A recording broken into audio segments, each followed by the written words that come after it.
very young age, I think. It all starts with Lego, does it not? I think it does. I think I think Lego is perhaps the most creative medium that you can be involved in. So yeah, a very young age, anything with making stuff out of boxes, multidisciplinary, Lego, clay.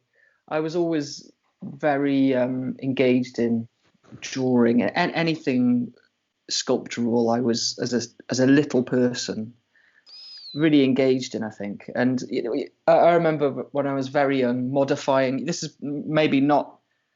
Maybe this is too far back, Michael, but I remember modifying my remote control car by cutting up a plastic bottle and adding mud guards to it.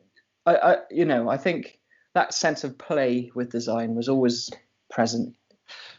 A very little. I think my dad was quite a good artist, actually, although he would never admit it and he never did anything with it.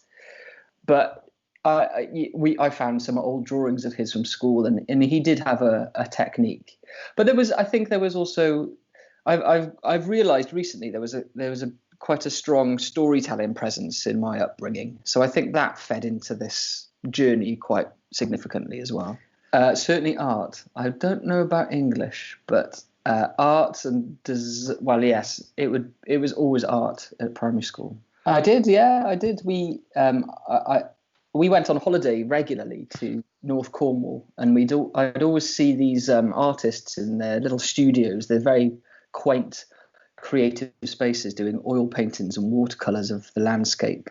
And I always remember being very attracted to that lifestyle, I suppose, and the romance of, having your own space in a beautiful area, painting these lovely things. I always was drawn to that. As well as other things as well. I remember when I was younger, I wanted to be a driving instructor because I really liked the idea of driving. So it all goes into the mix, doesn't it? I mean, it's always been the same. It was art, and by then, of course, design technology. I don't know what it's called these days in school, but it was DT in those days. Graphics was also a subject that was an option for us. So there were 3 sort of design-led subjects that I could choose. So those were 3 that I was most keen on. But also alongside those things, there was also drama, which was a sort of a new thing for me in high school, something that I wasn't exposed to at all when I was in primary school. But yeah, I say at all. No, I suppose we were in primary school in a very sort of moderate way. But those are the 4 big hitters for me. I also really like geography because I always harbored I love the outdoors, and so I think that was always part of it, and that fed into the career as well, and being outside and drawing and painting out landscapes, etc. Well, I was hopeless at maths, and it was the one subject that actually maths and physics. It's interesting, isn't it? Maths and physics were the 2 that I was most nervous of. I was actually scared by them, I think, and didn't really engage with them, partly because of the way it was taught, I think, in my school by a couple of tyrants. But actually, that's not fair. That's mean. I just didn't get it, I think, at that age. But in answer to your question, yes, it is very important now. And it's now in your career that you realise that actually maths is just interwoven in everything that you do. It's inescapable. But having said that, I didn't do fantastically well at a GCSE level in it. I didn't do badly, but I didn't do brilliantly, and I didn't take it any further because, like I said, I didn't think I was any good at it, really. Yeah, certainly. Because of a culture that had been created in the school with this thriving drama department, which was a place of solace at lunch times particularly, but also out of, after school clubs where like-minded children, young adults, young people, my friends, particularly a slightly alternative crowd, I suppose, at the time, would gather, and we'd find solace in this wonderful department. Really, I don't know how wonderful the school was generally, but I found my way through it with these certain areas of school, and drama was one of them. So, in the drama department, I found a place to belong, but I also found a way to plug into it, which was through my interest in art. So painting scenery and making scenery and being introduced into design through that route, really. I did. Yeah, I don't know if I'm a bit of an extrovert, but I think I cover it up as much as I can professionally. But at the time, I was quite a wild personality, really, and I loved acting and well, trying to. I mean, I wouldn't have called it acting, but yeah, I was involved in all the school plays and the pantomimes, and I was in Greece, and then all those other kind of slightly wonky school musicals, but then also into GCSE and drama. You know, I loved acting in those Arthur Miller plays or those Tennessee Williams plays that were part of the curriculum at the time. And yes, I did. Yeah, it was quite automatic, I think. It's different. It seems that schooling in London is quite different from where it was at home, but you just went to the school that you were near, and we lived quite near the school, so we went there. And I don't really think that sixth form college was that much of an option, really. It seemed that I don't remember ever talking about it. I did art, drama, and design technology, which was like a combination of the graphics thing when I did it. That's a very good question. I don't think I ever considered it to be a possible career. I don't remember being that brilliant at it. I think there was a couple of very good actors around me, and it was never quite my love. It wasn't the thing I really loved. I wouldn't say I quite knew what I wanted to do at that stage. I was just doing what I enjoyed. My parents encouraged me brilliantly, actually, just to study what I enjoyed. And they didn't pressurize me into doing anything, which is fantastic. So at that moment, I was just doing the things I most enjoyed. Well, they were quite broad, I think, at that time. It was a bit easier to get funding for university, and I suppose it's an interesting. Neither of my parents had been to university, and I don't think anyone in my family had ever been to university. So I was the first. I was the pioneer, and I took a year out. I did a foundation in art and design, which I think was probably the key to unlocking those possibilities, because I really didn't know what exactly I wanted to do, but I knew enough that a foundation year in art and design would hopefully clear up some of those things and open up that world a bit to me, because I didn't know much about university life or university options, really. So I did a foundation in art and design after my year out, in Cardiff, in the university I was familiar with. Yeah, it really was, actually. Because foundation is a wonderful thing to do, and I would recommend it to everybody and anybody, really. Even if you have a creative bone in your body, a foundation year was the best year of my life. I think it's just wonderful, very well resourced, and I was able to experiment with every different way of working: photography, metalwork, woodwork, painting, sculpture, all that stuff. But so by the end of this year of experimenting, I found myself loving so many different ways of working and being more confused than ever, really, realizing that I liked to work in all these different medium and didn't really want to tie myself down to just one thing, photography or fine art. And it was at that point that the theatre world came back into my life, really. Well, there are a number of courses I discovered that did theatre design. I didn't really know that theatre design was a thing at that point. I really didn't. The turning point for me was that I am sort of answering a question in a roundabout way, but I think you have to understand the kind of where it came from. That I sort of accidentally saw a play. I was working in a surf shop in Cardiff at the time to earn a bit of money. One of the people I worked with, his mother was a musician in the Royal Welsh College of Music and Drama, a tutor, and they were doing this huge puppetry performance at the end of the first year in a large park in the centre of Cardiff. And I thought, and he invited me to go along, and I thought, it sounds great. And I went, and it blew my mind. It's extraordinary that the college that I went to, the Royal Welsh College of Music and Drama, is famous for these giant sort of end of first year puppetry extravaganzas, really. And when I saw that play, I saw all of these ways of working. I saw sculpture, I saw painting, I saw design, but I also saw the performance, and I saw the camaraderie of this performance world that I'd forgotten about. And it sort of lit this fire within me again, and I remembered it, and I thought, that's what I want.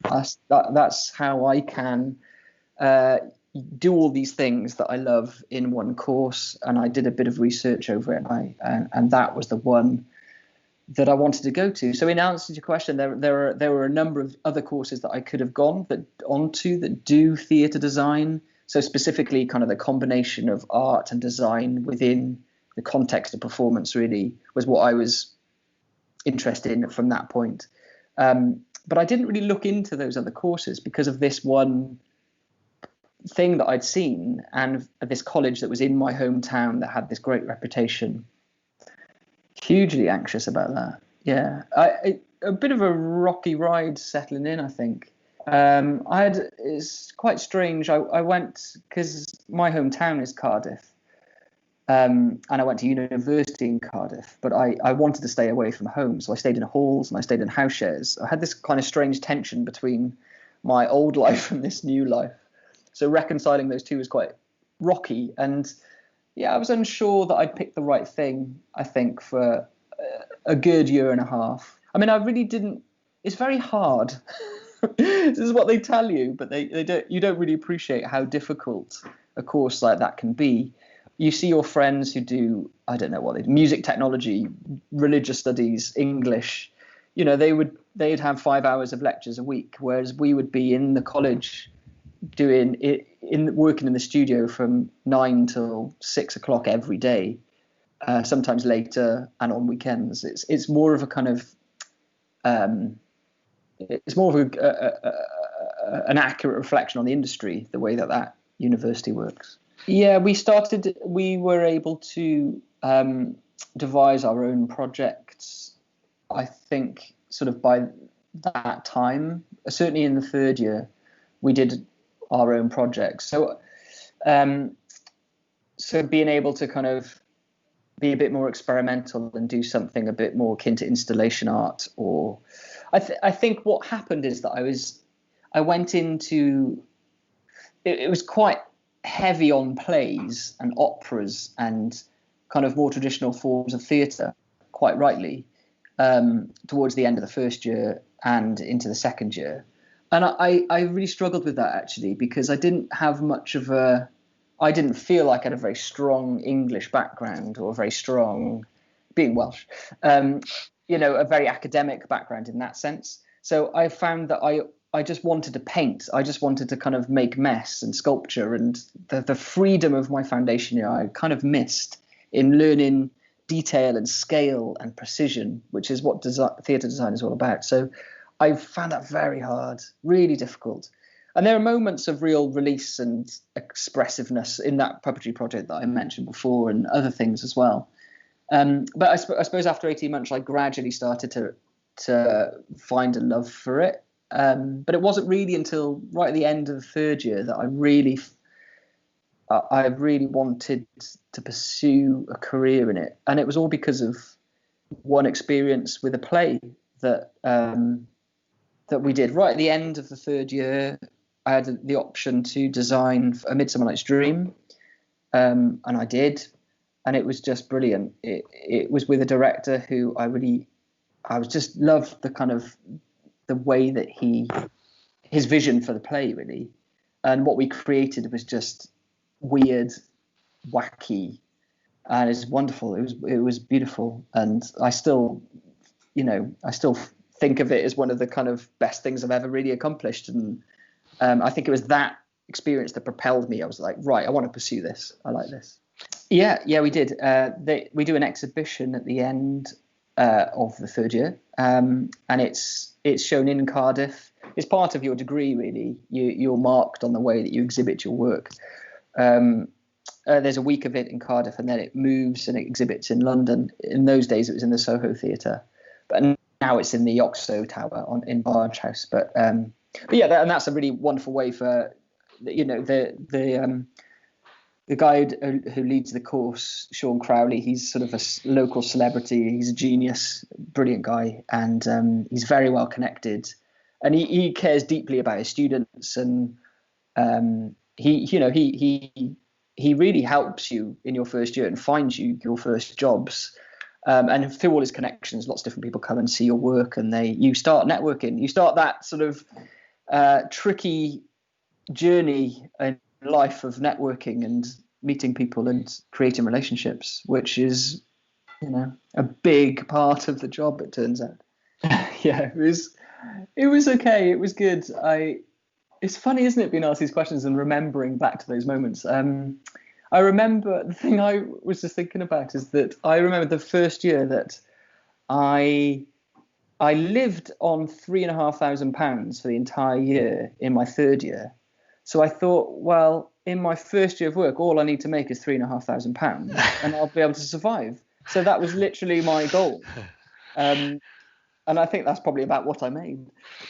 But fortunately, I was always in work. I mean, there was the course leader kept saying to us that there's a lot of work out there. You just got to go and find it. And I think he's right. There's loads of it out there. You just have to kind of unearth it and really want it. So I worked a lot in Cardiff. I did 3 or 4 plays. I probably did a terrible job of them because I was learning. You know, I was fairly arrogant, as I suppose we all are when we're younger. And I just threw myself into it, really. And I enjoyed that first year. I enjoyed actually coming out of college and having the freedom to make, you know, to start putting your career together yourself, rather than follow the curriculum or whatever it was. There's nobody doing it for you. It is all up to you. Again, fortunately, but just a lot of care and, you know, and help actually in those first few months from the course and from Sean, and that was hugely influential. You know, he got me my first 3 jobs, and you just discover that, it's about the people you meet and the relationships that you make, and the connections you make. That's where the work really comes. But I also, after 6 months in Cardiff, I started feeling that it was, you know, there's nothing much that. There was a lot going on in that theatre scene in Cardiff, but it was a fairly small scene where everybody knows you and everybody knows your stuff, which is fine, but it felt a bit claustrophobic. So I could see this, had this vision of London. And I was one of the first people. I would think I was the first person out of our year just to go, I'm just going to go. And I went to London and I stayed on some living room floors, and I started working for other designers, which is a very good kind of route into the career, really. There's a lot of very established designers out there working in studios with, you know, 4 or 5 people making their models for them or just assisting them, because you can't design a play on your own. It turns out you need a lot of help, and certainly when you've got 3 or 4 on the go, you can't do it on your own. I think one of the things that I never did, which I should have done and what I wish I'd done, is go and see as much theatre as you can. Go and see as much of it as you can, because it's deeply inspiring and motivating. And if it will change the way that you look at your own work, hopefully it'll change the way you look at the world as well, because I think that's why we're making it, really. I didn't see much theatre when I was younger, and it was only really at the end of university that I started to go and see more. I think that's invaluable. See what other people are doing. Theatre is extremely exciting, and it's unique, and it's a wonderful thing to be in the audience and see something being created live on stage. It's invaluable, and God knows we all know that at the moment, because we can't access any of it. And we miss it and we need it. And I think that's that experience of camaraderie, of putting a show on, of seeing something, of being with other people, that's what we need. That's what you need to expose yourself to really get excited about the industry. So that's one bit of advice. I mean, practically, I think, you really need to want to do it. It's not easy. It's a very hard career. There's not a lot of money in it. But that's not why you do it, I don't think. If you work because you want money, then I'd suggest go do something that pays well. If you're going into theatre, you're not doing it because you love money. You're doing it because you love everything else. And I think also just pursue the thing that you love. My parents are really good to me, and they let me do whatever I loved to do, education wise. And I think if you love painting, paint. If you love physical theatre, go and see it and meet people that do it.